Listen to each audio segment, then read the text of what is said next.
الحمد لله رب العالمين والعاقبة للمتقين والصلاة والسلام على سيد الأنبياء والمرسلين وعلى آله الطيبين وأصحابه الأكرمين وأوليائه الكريمين وأتباعهم أجمعين. أما بعد، فأعوذ بالله من الشيطان الرجيم. بسم الله الرحمن الرحيم. إنا أرسلناك شاهدا ومبشرا ونذيرا لتؤمنوا بالله ورسوله وتعزروه. صدق الله مولانا العظيم. وقال تعالى في شان حبيبه: إن الله وملائكته يصلون على النبي يا أيها الذين آمنوا صلوا عليه وسلموا تسليما. اللهم صل على سيدنا محمد وعلى آله وصحبه أفضل صلواتك وعدد مرضاتك وبارك وسلم. بزرگان ملت، عزیزان کرام، معزز سامعین، پیارے نوجوان، ماہ رب النور رب الافضل گالی مسالی ہے. اس کی مناسبت سے انشاءاللہ العزیز میں نے جو آیت کریمہ تلاوت کی ہے اس کی روشنی میں نبی پاک علیہ الصلوۃ والسلام کی تعظیم و تقریم کے متعلق چند باتیں قرآن کریم، احادیث شریفہ کی روشنی میں پیش کرنے کی سعادت حاصل کروں گا. بزرگان ملت، یہ یقینی بات ہے ہماری شریعت کے جتنے احکام ہیں، ہر حکم کے اندر ادب کا بھی حکم ہے. جتنے احکام ہیں ہر حکم کے اندر ادب کا بھی حکم ہے. ایک مطلق حکم بجا لانا ہے، اس کے ساتھ اس کے آداب بھی ہوتے ہیں. اس کے آداب بھی آپ قرآن کریم کے کئی آداب ہیں، کئی آداب ہیں. اس کا ادب بجا لانا ہمارے لیے لازم ہے. بے وضو اس کو ہم ہاتھ نہیں لگا سکتے. یہ ادب کے خلاف ہے، گناہ گار ہو جائیں گے. اس کے کئی آداب ہیں. کئی آداب میں سے یہ ہے کہ اس کو بے وضو ہاتھ نہیں لگا سکتے. اسی طرح خانہ کعبہ کا ادب ہے، خانہ کعبہ کے آداب ہیں. اس کے آداب کو پیش نظر رکھنا ضروری ہے. اس کی طرف آپ رخ کر کے پیشاب کرتے ہیں یا پاخانہ کرتے ہیں تو منع ہے، شریعت جائز نہیں. والدین کے آداب ہیں، ماں باپ کے بھی آداب ہیں، اس کو بجا لانا ضروری ہے. ہم ماں باپ کو گالیاں نہیں دے سکتے، برا بھلا نہیں کہہ سکتے. اسی طرح مسجد کے آداب ہیں. مسجد کے آداب کو بجا لانا ہمیں ضروری ہے. مسجد میں داخل ہو رہے ہیں، دعا پڑھ کے داخل ہونا، سیدھا پیر اندر رکھنا، یہ آداب ایسے ہیں. مسجد کے اندر یہ اجازت نہیں ہے کہ آپ ناپاک ہو، آپ پر غسل لازم ہو اور مسجد میں داخل نہیں ہو سکتے ہیں. غسل آپ پر لازم ہے اور مسجد میں داخل ہو نہیں ہو سکتے ہیں. تو ہر چیز کے آداب ہیں. علماء کے آداب ہیں، اساتذہ کے آداب ہیں، ماں باپ کے آداب ہیں، درس گاہوں کے آداب ہیں، قبرستان کے آداب ہیں. ہر چیز کے ہمارے پاس آداب بیان کیے گئے. ان تمام آداب میں سے اگر کسی نے بھی کچھ کوتاہی غفلت ہو جائے تو اس کا کفارہ ہے، اس کی خزا ہے، اس کی معافی ہے. مگر یاد رکھو، نبی کریم صلی اللہ علیہ وسلم کے آداب و تعظیم ایسی ہے، اس میں کوئی کوتاہی یا غفلت ہو جائے تو نہ کفارہ ہے نہ قضا ہے، اس کا کوئی کفارہ کوئی قضا نہیں۔ تعظیم میں آپ کے تعظیم میں کوئی کمی ہو جائے نہ کوئی قضا ہے اس کی نہ کوئی کفارہ ہے اس کا۔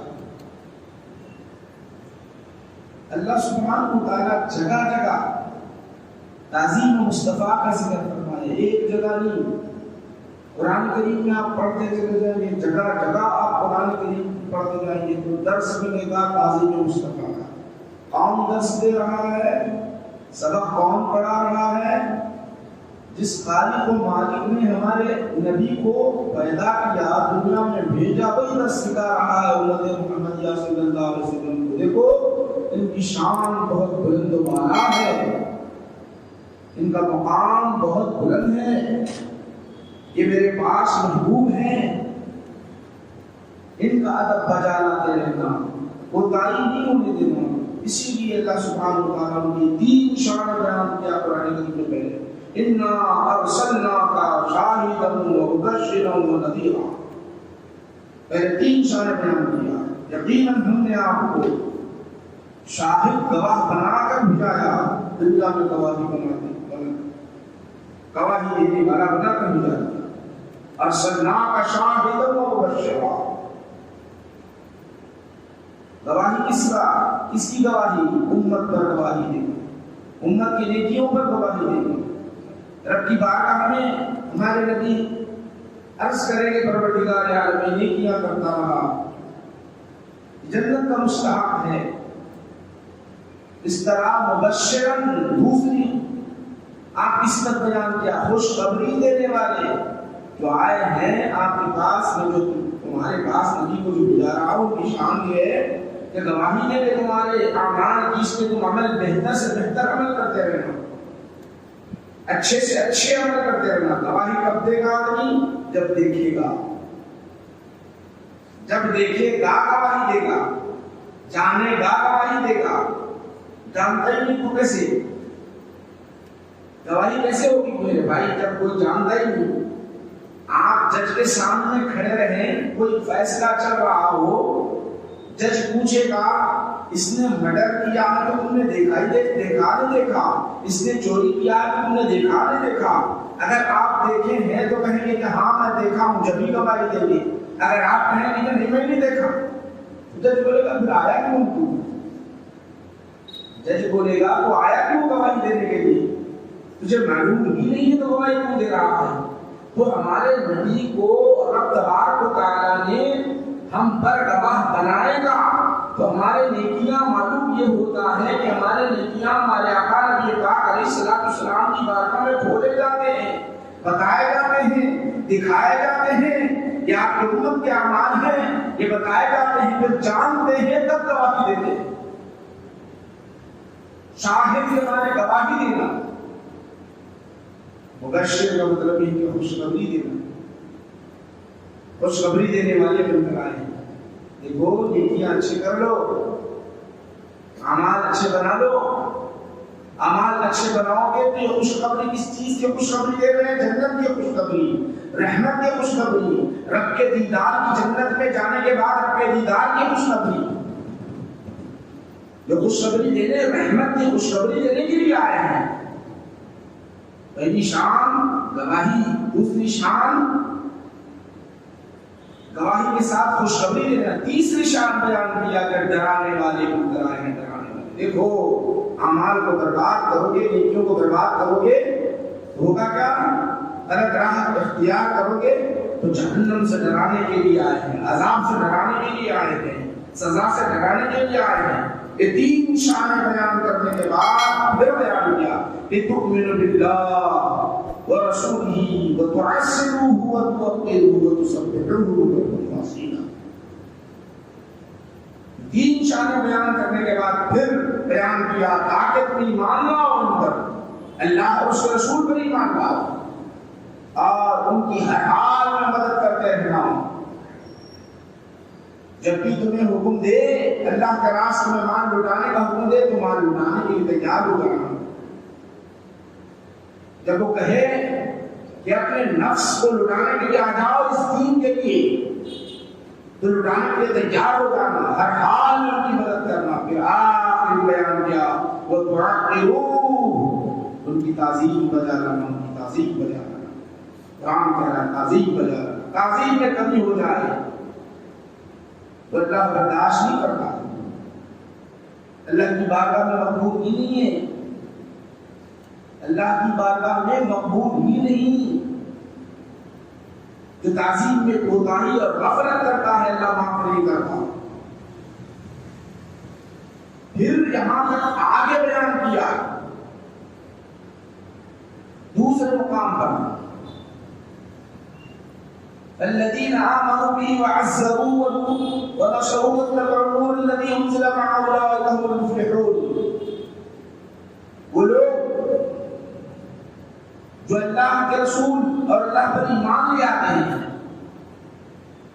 وعزروه اور ان کی تعظیم بیان لاتے ہیں، ونصروه اور ان کی مدد کرتے ہیں، اولئک هم المفلحون. کا اولئک کے معنی بھی وہی، ہم کے معنی بھی وہی.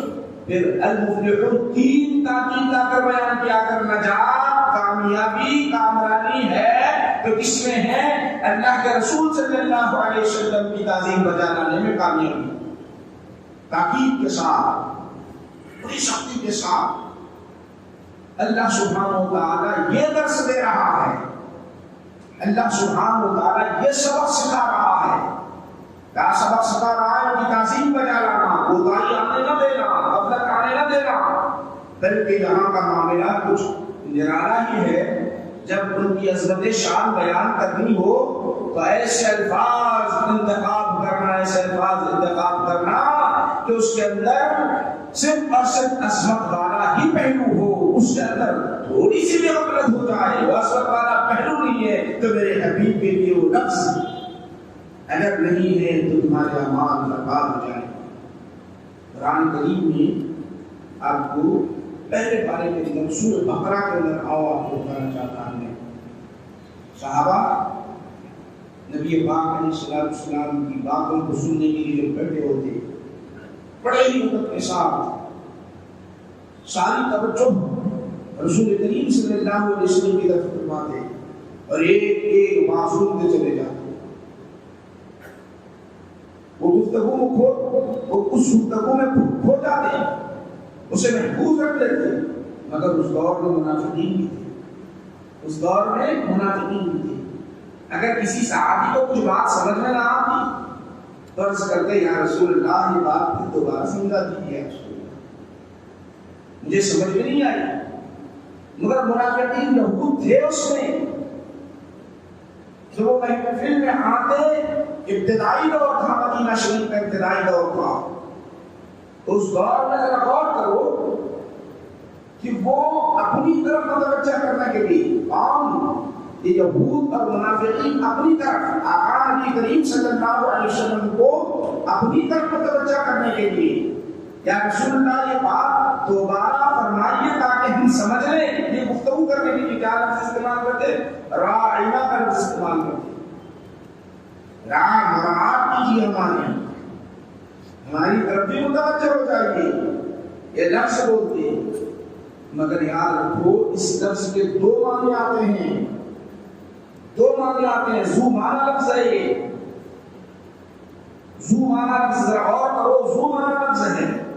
عام بول کے مراد یہ تھے شرعہ کا لفظ، بلکہ یہودیوں کی زبان میں وہ تنقیص شان کے لیے، آپ کی عظمت میں کمی کرنے کے لیے جملہ بولا کرتے تھے. لمحہ گزرا نہیں، تھوڑا وقت گزرا نہیں، حضرت جبرائیل امین کو اللہ سبحانہ و تعالیٰ فوراً روانہ کیا.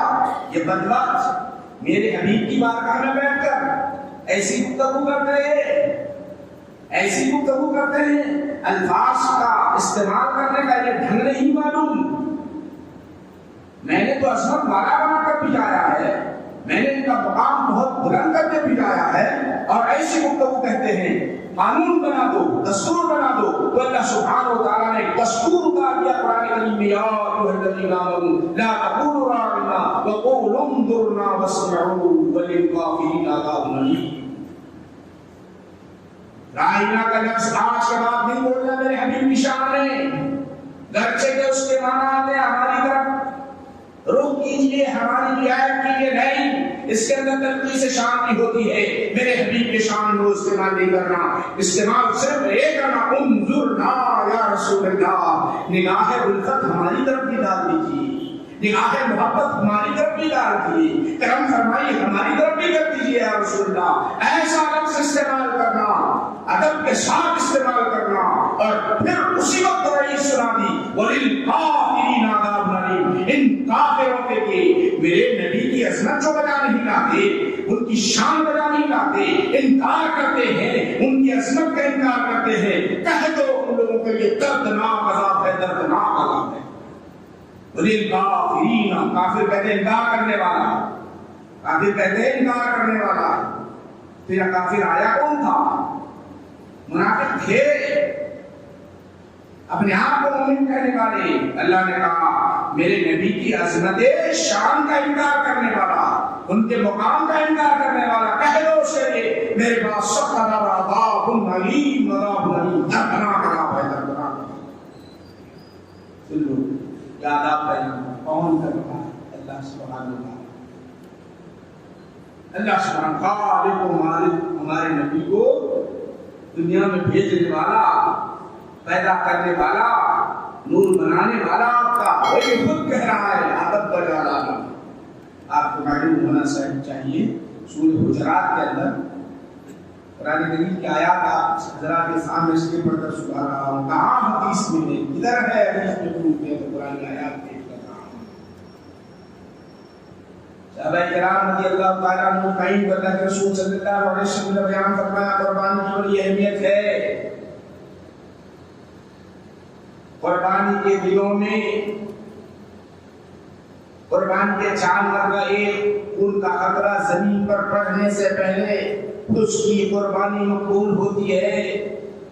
جب صحابہ نے یہ درس سنا، قربانی کی اہمیت کو جان گئے، تو جذبے ایمان کے ساتھ حکم بجا لانے کے لیے ہر کوئی تیار رہا۔ پھر صحابہ کے ذہن میں آیا کہ سب سے پہلے میں قربانی کروں، سب سے پہلے میں قربانی کروں تاکہ اپنے بھائی کے گھر، اپنے بھائیوں کے گھر گوشت پیش کر کے ان کو کھلا کر ثواب، اجر ثواب حاصل کر لوں، اجر ثواب حاصل کر لوں۔ اس غرض سے ایک دو صحابہ نے کیا کیا جانتے ہو کیا نیت ہے؟ ذرا غور کرو، نیت ہے اللہ کو راضی کرنے کی، قربانی کرنے کی، اپنے بھائیوں کو کھلانے کی، گھر میں رکھنے کی نہیں، نیت صاف ہے، بالکل صاف و شفاف ہے۔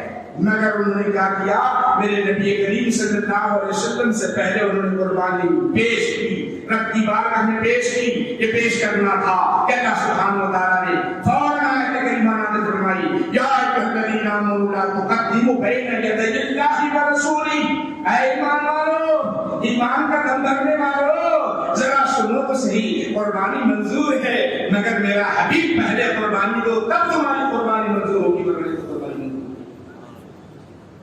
جانتے ہو قربانی کرنا عبادت ہے، اللہ کا حکم ہے، اللہ نے قانون بنا دیا، اجر ثواب ملتا ہے، نیکیوں میں اضافہ ہوتا ہے، مگر اللہ سبحانہ و تعالیٰ نے کیا قانون بنا دیا، ایسا اصول بنا دیا، ہاں مقبول ہے، درجات بھی ملیں گے، نیکیاں بھی ملے گی، سب کچھ ملے گا، مگر شرط یہ ہے کہ میرا حبیب اس دھرتی پر، اس روئے زمین پر ان سے پہلے کوئی قربانی نہیں کرنا، وہ پہلے قربانی کریں گے پھر تمہاری قربانی مقبول ہے، اس سے پہلے مقبول نہیں۔ یہ قاعدہ آپ نے پڑھا ہے؟ اور میرا حبیب جب جب چلتا رہے تم کے آگے نہ چلنا، باقی اوقات میں دوڑتے جاؤ، کوئی حرج نہیں، باقی اوقات میں جو کرنا ہے کرو، حبیب جس گلی سے گزر رہا ہو لا تقدم بین یدی اللہ، ان کے آگے نہ بڑھنا، ان کے آگے نہ بڑھنا۔ سورہ حجرات کے اندر یہ آتا ہے۔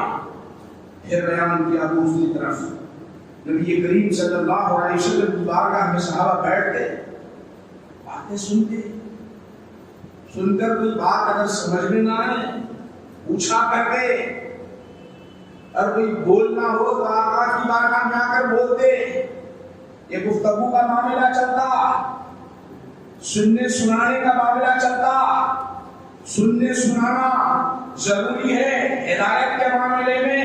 جب تک بات نہیں سنیں گے تو راستہ کیسے اختیار کریں گے؟ سیدھا راستہ ملے گا کیسا؟ سننا بھی ہے سنانا بھی ہے۔ تو آؤ اللہ کیا کہتا ہے، رب کریم کیا کہتا ہے۔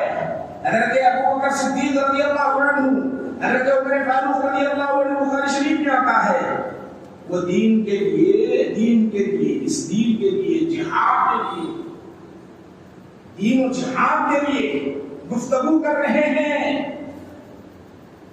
رسول کی رضا کے لیے، اللہ کی رضا کے لیے گفتگو چل رہی، آواز بڑھ گئی۔ کون؟ امیر المومنین سیدنا ابو بکر صدیق رضی اللہ عنہ کی آواز بڑھ گئی، امیر المومنین سیدنا عمر فاروق رضی اللہ عنہ کی آواز بڑھ گئی۔ کہاں ہیں رسول کی بارگاہ میں بیٹھے ہوئے ہیں؟ اللہ سبحانہ و تعالیٰ نے دیکھ رہی سے فرمانے لگا، جاؤ فوراً کہہ دینا، یا ایھا الذین آمنوا لا ترفعوا اصواتکم فوق صوت النبی۔ اے ایمان والو، ایمان کا دم بھرنے والو، نیکیاں کمانے والو، دین کی خدمت کرنے والو، دین کی نوکری کرنے والو، بالکل بچانے والو، جنت میں جانے کے حقدار، سن لو، جنت جب ملے گی، نیکیاں کب ملیں گے؟ جب ملیں گے۔ آواز میرے نبی کی آواز پر آواز کو بلند کرنا، ان کی آواز سے اگر آواز بلند ہو جائے، ان کی آواز پر آواز بلند ہو جائے، ان تحبط اعمالکم انتم لا تشعرون، تمہارے سارے اعمال، نمازیں ہیں، روزے ہیں، حج ہے، زکات ہے، سب برباد ہو جائیں گے، آن کے آن میں ایک لمحے میں ختم ہو جائیں گے۔ آواز صرف آواز بلند ہو جائے، ایک لمحے میں برباد ہو جائیں گے، تمہیں پتہ ہی نہیں چلے گا، تمہیں پتہ ہی نہیں چلے گا۔ یہ اتنی شان عید ہے، اتنی خطرناک عید ہے میرے بھائیو۔ آدمی جب گناہ کرتا ہے، جھوٹ بولتا ہے تو احساس ہوتا ہے میں نے غلطی کی، فوراً کہتا ہے توبہ کر لیتا ہے۔ شراب پیتا ہے تو اسے احساس ہوتا ہے کہ میں نے شراب پیا، شراب پیتا ہے تو اسے احساس ہوتا ہے کہ میں نے شراب پیا ہے، توبہ کرتا ہے۔ گالی دیا، احساس ہوتا ہے، توبہ کرتا ہے۔ غلطیاں خطائیں کرتا ہے، توبہ کرتا ہے، مگر یہاں پتہ ہی نہیں چلتا کہ میں نے گستاخی کی ہے یا نہیں کی ہے، بے ادبی کی ہے یا نہیں کی ہے، پتہ ہی نہیں چلتا۔ دلائل پر دلائل لانے لگتا ہے، اس کے اعمال حد ہو جاتے ہیں۔ ساری زندگی تمام سمجھتا رہا کہ میں نے حق کے قادر کیا ہے، مگر وہاں جب اعمال کو دیکھے گا تو ایک بھی نیکیاں نظر نہیں آئے گی۔ کیوں؟ وجہ سبب کیا ہے؟ سبب یہ ہے کہ بے ادبی گستاخی کی وجہ سے ان تحبط اعمالکم وانتم لا تشعرون، تمہارے اعمال برباد ہو جائیں گے، تمہیں پتہ ہی نہیں چلے گا۔ یہ قاعدہ صرف اور صرف صحابہ کے دور میں نہیں ہے، اس حد تک نہیں رہا، بلکہ قیامت تک یہ جو امت آنے والی ہے، امت محمد صلی اللہ علیہ وسلم، سب کے لیے قاعدہ قانون ہے۔ اے علماء، اپنے آپ کو بولنے والوں، رائٹر لکھنے والوں، ذرا قلم کو بھی چلانا تو بڑے سوچ سمجھ کر چلانا، نہیں نبی کی بارگاہ آ جائے، نام آ جائے تو بڑے ادب کے ساتھ جناب نہیں لکھنا،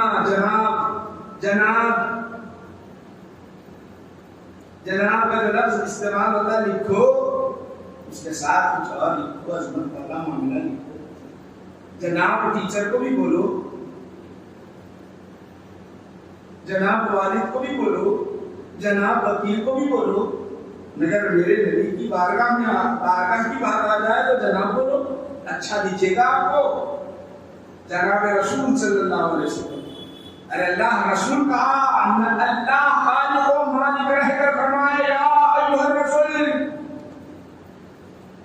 یا ایھا النبی، خطاب کیسا ہے؟ کیا مطلب؟ یا ایھا الرسول، اے رسالت کے منصب پر فائز ہونے والے، کوئی منصب اس سے بڑھ کر نہیں ہے۔ یا ایھا النبی، اے نبوت پر کے منصب پر فائز ہونے والے، اس سے بڑھ کر کوئی دنیا میں منصب نہیں ہے، رسالت اور نبوت۔ اللہ کہے یا ایھا الرسول، اللہ کہے یا ایھا النبی، اللہ کہے یا ایھا المدثر، اللہ کہے یا ایھا المزمل، ہے چادر کے اوڑھنے والے۔ کبھی محبت بھرا لفظ استعمال کر لے، کبھی عظمت بھرا لفظ استعمال کر دے، ہم ہیں کہ جناب ایسے الفاظ مست استعمال کرو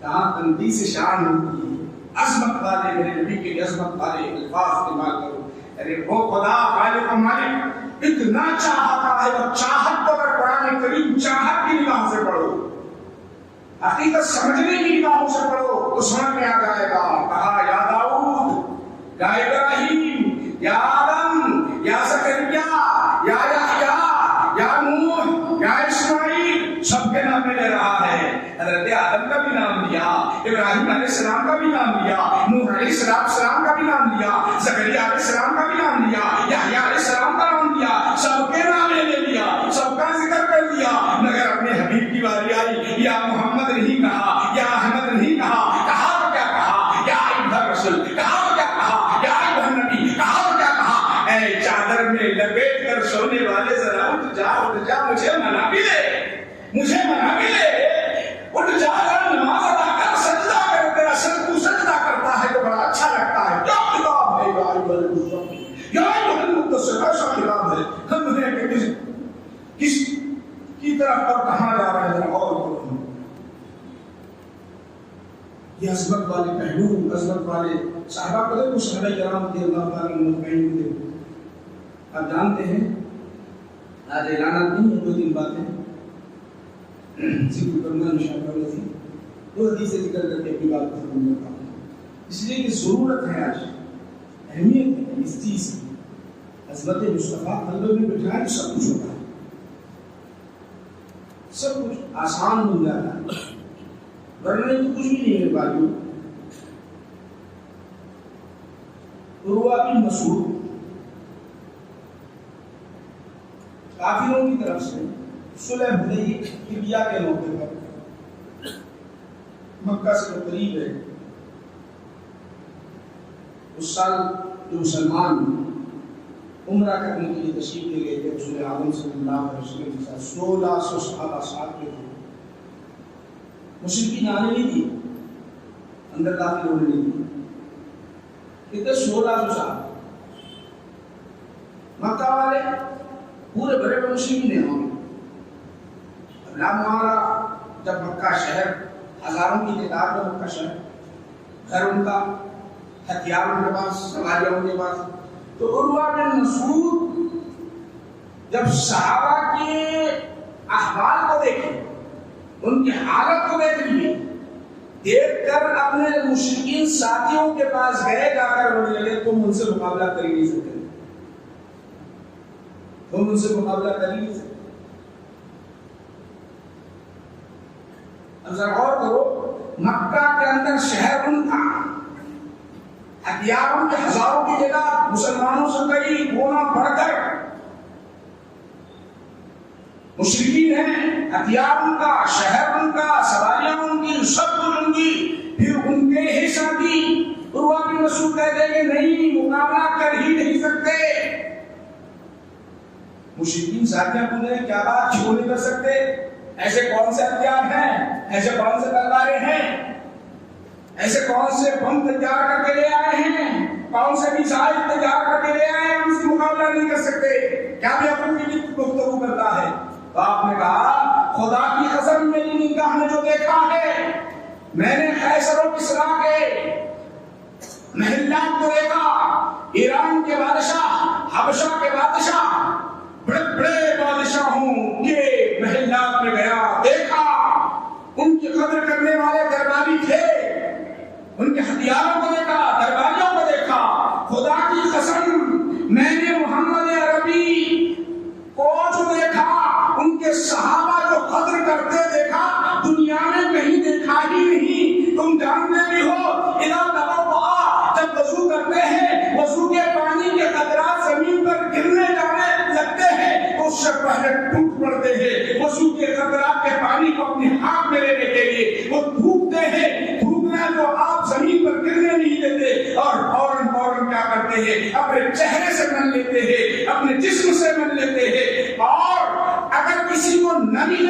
تو آپس میں لڑتے ہیں، ایک دوسرے کے ہاتھ مسل لیتے ہیں۔ یہ حال میں نے دیکھا۔ جو قوم اپنے قائد کی ایسی عظمت بجا لاتی ہے، تعظیم بجا لاتی ہے، اس قوم سے دنیا کی کوئی طاقت نہیں ہے کہ مقابلہ کر سکے، کوئی مقابلہ نہیں کر سکتا۔ کیا بیان کیا انہوں نے؟ بولو کیا بیان کیا؟ بخاری شریف کہتی ہے صرف اور صرف یہ تعظیم مصطفیٰ کو بیان کیا، نہ ہتھیار کا ذکر کیا، نہ تعداد کا ذکر کیا، نہ طاقت کا ذکر کیا، نہ میزائل کا ذکر کیا، نہ بموں کا ذکر کیا تو کیا ذکر کیا؟ تعظیم مصطفیٰ کو ذکر کیا۔ ایسی تعظیم بجا لاتی ہے وہ قوم، اب تم ان کا مقابلہ ہرگز نہیں کر سکتے۔ وہ ہے میرے بھائیوں، اگر وہ چیز آج ہمارے اندر آ جائے تو یقیناً فتح حاصل ہوگی، ورنہ نہیں تو کہاں سے فتح حاصل ہوگی؟ بولتے جائے بانی جامع نظامیہ شیخ الاسلام علی اللہ علیہ رحمۃ الرضوان انوار احمدی کتاب، اس کے اندر ایک حدیث ہے، بیہقی میں، سنن بیہقی میں اور دیگر احادیث کتابوں کا حوالہ دیتے ہوئے آپ نے اس حدیث کو نقل کی۔ حدیث کو اپنی گفتگو کا ختم ہوگا۔ ایک اعرابی آئے، صحابہ بیٹھے ہوئے، حضور نبی پاک علیہ السلام کے ساتھ صحابہ آئے، جگہ بیٹھے، خالی دیکھ دیدار مصطفیٰ کے لیے تڑپتے رہتے، ان کی گفتگو سننے کے لیے تڑپتے رہتے۔ مجھے آج سبق مل جائے، آج مجھے درس مل جائے۔ ہوا یہ صحابہ ہیں، صحابہ دیکھ رہے ہیں، اونٹ آیا، صحابہ دیکھ رہے ہیں، اونٹ آیا، دوڑا آیا، آقا نبی پاک علیہ السلام کھڑے ہوئے ہیں، آیا دوڑتے آیا، آ کر حضور نبی پاک علیہ السلام کی بارگاہ میں آ کر اپنا ماتھا ٹیک کر سجدہ کرنے لگا۔ صحابہ ایک منظر دیکھنے لگے۔ بولو آپ سے سوال کرنا چاہتا ہوں، یہ اونٹ ہے، کیا انہیں بخاری پڑھاؤں گا، کیا مسلم شریف پڑھاؤں گا، کیا سیاست کا پڑھاؤں گا؟ کیا سمجھ میں آئے؟ صحابہ سب انسان ہیں، سارے کے سارے انسان ہیں، دوسرے بھی شملے پہنے ہوئے، دوسروں کے پاس بھی داڑھی ہے، سب کچھ ہے، آیا اور رسول پاک علیہ السلام کو پہچان کر سجدہ کر رہا ہے، تو معلوم کیا ہوا؟ معلوم یہ ہوا کہ رب کائنات، ساری کائنات کا خالق و مالک، سب کو بنانے والا، اس اونٹ کے دل میں عصمت ڈال دیا۔ دیکھ، یہ دھرتی پر رہنے والے کی شان ہی نرالی ہے، یہ عصمت والے ہیں، جا سجدہ کر لے، اسی لیے آیا اور سجدہ کر رہا ہے۔ نبی پاک علیہ السلام کو کھڑا کر رہا ہے۔ یہ منظر دیکھ کر صحابہ عرض کرتے ہیں، یا رسول اللہ صلی اللہ علیہ وسلم، یہ اونٹ حیوانات سے بڑھ کر ہم زیادہ حقدار ہیں کہ آپ کو سجدہ کر لیا۔ ان سے بڑھ کر ہم زیادہ حقدار ہیں۔ تو اللہ کے رسول صلی اللہ علیہ وسلم نے ارشاد فرمایا، کسی انسان کے لیے جائز نہیں ہے کہ بشر کو سجدہ کرے۔ تو دیکھو، اونٹ بھی تعظیم مصطفیٰ بجا لایا کرتے، حیوانات بھی تعظیم مصطفیٰ بجا لایا کرتے، ہم ہی تو ہیں غلامان مصطفیٰ، نبی پاک علیہ السلام کی امتی۔ ہم اگر اپنے اعمال پر غور کریں تو ہمارے اعمال کی کل کون سی صحیح ہے؟ ہمارے اعمال کیا، ہمارے نمازیں اتنے مکمل ہیں؟ کیا ہمارے روزے، کیا ہمارے حج و صدقات، کیا ہمارے حج و صدقات و خیرات کچھ ہے؟ دیکھو اور کرو، پھر زبان کھولو۔ تو میرے بھائیوں کے تعظیم مصطفیٰ ہی بہت بڑی نعمت ہے، اس کو اپنے قلب سے جانے نہیں دینا۔ اللہ شیطان کو بنایا ہے، شیطان کے ساتھیوں کو بھی بنایا ہے، ان کے پاس جاتا ہے اور ان کی فکر ایسی بناتا ہے، وہ بھی ہماری طرح انسان ہے، وہ بھی ہماری طرح بشر ہے، تو ان کے پاس نہ جائیں، ان کی گفتگو سے نوجوانوں دور رہیے۔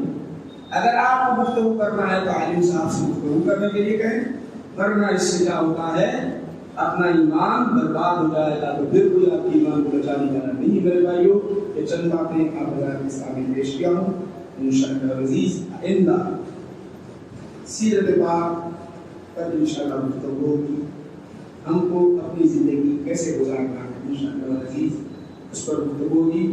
آپ سے ادب گزارش ہے کہ آپ قبل وقت آئے اور ایک ماحول ایسا ہم بنائیں کہ ہاں سن کر یقیناً اپنی خود کی اصلاح، اپنے محلے والوں کی اصلاح، اپنے گھر والوں کی اصلاح کر کر ہی یقیناً ہمارے لیے بہت بڑی کامیابی حاصل ہوگی، ورنہ نہیں تو یہاں تک ہم محدود رہ جائیں گے۔ آپ جو سن رہے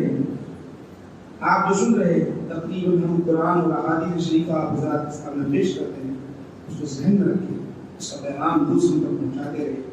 اگر ہمارے اندر یہ جستجو پیدا ہو جائے تو یقیناً بہت بڑا انقلاب آئے گا، کامیابی حاصل ہوگی۔ اللہ کی بات ہم دعا کے پروردگار ہے، تیرے حبیب کے صدقے میں مولا خوش ہمیں بھیک دے دے، مولا ہماری جھولیوں کو بھر دے، ہم سب تمام مسلمانوں میں اتحاد پیدا فرما۔ وصلی اللہ تعالیٰ علیہ وسلم سیدنا محمد و آلہ و صحبہ اجمعین والحمد للہ رب العالمین۔